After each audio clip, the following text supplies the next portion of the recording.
Kwa majina naitwa Ramadhani Msemo, ni mkufunzi na mshauri kwenye masuala yote ya mchezo wa ngumi za kulipwa. Na leo hii nimeamua kuandaa hii semina mahususi kabisa, ni kama masterclass kwa ajili ya kupeana elimu, lakini vile vile kubadilishana mawazo kuhusiana na mchezo wa ngumi za kulipwa. Na yote haya nimeyafanya kwa sababu mimi nipo katika tasnia ya ngumi kwa muda mrefu, na muda wote huo nimekuwa nikifanya tafiti za mwenendo wa mchezo huu, na lengo kubwa ni kuhakikisha kwamba unafanya tafiti upate hizo gepu zilizopo, matatizo yaliyopo, na kwenda kuyafanyia kazi, kuyatafutia solution yake. Kwa hiyo baada ya kugundua kuna changamoto kubwa sana ya uelewa kwenye masuala ya professional boxing, nikasema niwaache wengine waendelee kuandaa mapambano, kuendelea kuandaa boxing events, mimi nikae kwenye upande wa kupeana elimu, kufanya hizi semina za wadau moja kwa moja, kushirikiana nao kwa pamoja. Kwa hiyo dhima kuu ni kuongeza uelewa juu ya masuala ya professional boxing, kwa sababu bado Tanzania katika upande wa mchezo wa ngumi za kulipwa hatujafika katika level ya professional ile ambayo inatakiwa. Inaweza kawa tumefika, lakini bado kuna vikwazo hapa katikati ambavyo vinaturudisha nyuma kila siku. Tunayo mifano mingi, unaweza ukaona baada ya event kutokea, mara kumetokea changamoto hii, mara bondia kasafiri kashindwa kurudi. Kwa hiyo mambo yote tulikuwa tuyaondoe tuweze kuwasaidia, na semina yangu ya leo ilielekeza katika mambo makubwa matano. Kwanza ni kuzungumza na mapromota. Promota ni wale ambao wanaandaa mapambano. Nimekwenda kuwapa elimu kidogo promotion strategies wakati unapoandaa boxing event yako, lakini vile vile nimeenda kuzungumza pia na mabondia kuhusu namna gani wanaweza kulinda chapa zao, brand management.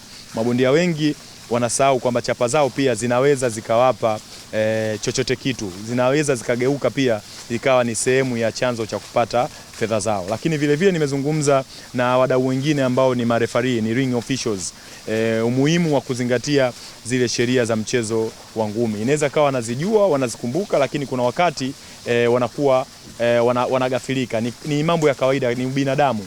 Na leo kama unaona katika semina yangu nimetoa mfano wa sheria inayosema 3 knockdown rule, ambayo inategemea na sanctioning body. Nyingine zinatumia, nyingine hazitumii, lakini sasa hivi sheria imebadilika, ni kwamba sio imebadilika, imeboreshwa. Hiyo 3 knockdown rule mara nyingi inategemea na refa anaangalia bondia kadondoshwa mara 3. Ukweli zamani kweli bondia kadondoshwa mara 3 ndani ya raundi moja anaweza refa kamaliza, lakini marefa sasa hivi wanaangalia huyu anaweza kuendelea, kama anaweza kuendelea basi wanaendelea. Na niwakumbushe tu kwamba referee au ring official katika boxing event yoyote, yeye ndo mtu wa kwanza kwenye ring kufanya maamuzi kwamba anajua bondia huyu anaweza kuendelea au hawezi kuendelea pale anapoona amezidiwa. Lakini lengo lake la pili ni kuhakikisha analinda afya za mabondia wanaopigana. Kwa hiyo una vitu vingi sana ambavyo nimejaribu kuwaelekeza, lakini vile vile nimezungumza umuhimu wa kutumia vyombo vya habari. Mara nyingi hawa wadau wote, nikizungumzia promoter, bondia, makocha, madaktari, matchmakers, wanaona vyombo vya habari sio muhimu sana kutumia, kwa sababu labda anaweza kuwa ni bondia mwenye jina kubwa, anaamini kwamba kupitia jina lake anaweza kuwafikia watu wengi, lakini hajui kwamba chombo hiki cha habari kinaweza kuwafikia watu wengi zaidi kuliko yeye anavyofikiri. Kwa hiyo umuhimu wa kutumia vyombo vya habari, wasubiri tu wakati wakiwa na tukio la ngumi au wakiwa na fight event, watumie vyombo vya habari kabla, baada ya fight zao, wakati wowote, ili kuweza kutengeneza fan base kubwa, ambayo hii inaendana sasa na namna ya usimamizi wa chapa yake, ambayo inaweza ikamfanya kutokana na fan base yake kuwa kubwa, ikamtengenezea nafasi ya kuweza kujitengenezea kipato. Lakini mwisho kabisa nimezungumza masuala ambayo leo na kesho kutwa yanaweza yakabadilisha boxing yetu. Nimekuja na kauli mbiu kusema kwamba boxing ni biashara, bondia ni bidhaa.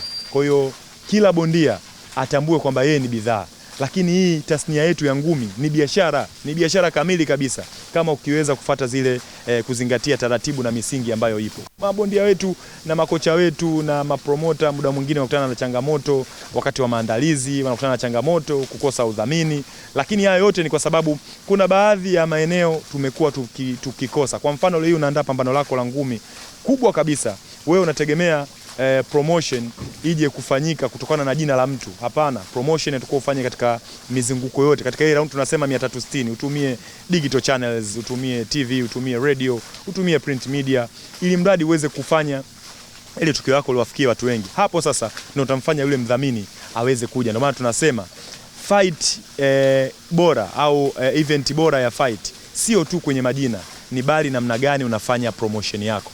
Kwa hiyo ndio maana naendelea kuzungumza kwamba sponsors anakuja au mdhamini anakuja haji kwa sababu ya jina la mpiganaji, anakuja kwa sababu ya visibility, anakuja kwa sababu ya audience ambayo ipo, anakuja kwa sababu ya boot kali ambazo umezipanga, sio kwa sababu ya jina la mtu ambaye yupo pale kwenye hiyo fight. Kwa hiyo hayo ni maeneo ambayo nimeamua kuyagusa kwa sababu nilipata uzoefu kuzunguka baadhi ya nchi ndani ya Afrika na nje ya Afrika kuona watu namna wanavyoandaa mapambano, lakini pia nimejaribu kuwaelekeza watu kidogo namna ya kufanya uchambuzi wa video.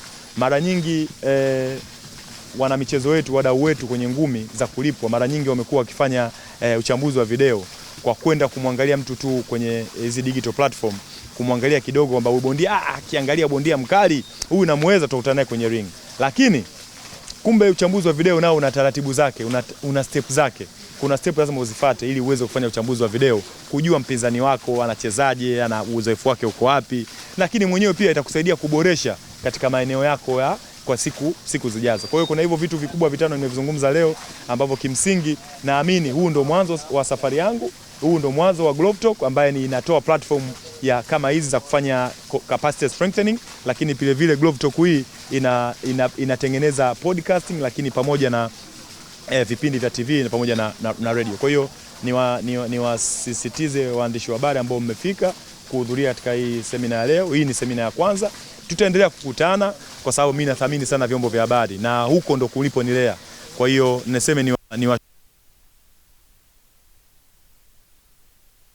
zungumza kwamba boxing ni biashara na bondia ni bidhaa. Tuitengeneze boxing yetu ya Tanzania iende katika professional level. Sasa hivi tupo katika semi professional, sehemu yao ya kujipatia ajira. Wasigeuze boxing kama sehemu tu ya kupita, kama sehemu ya by the way. Hii ni biashara kamili kama biashara nyingine, na hii ni kazi kamili kama kazi nyingine.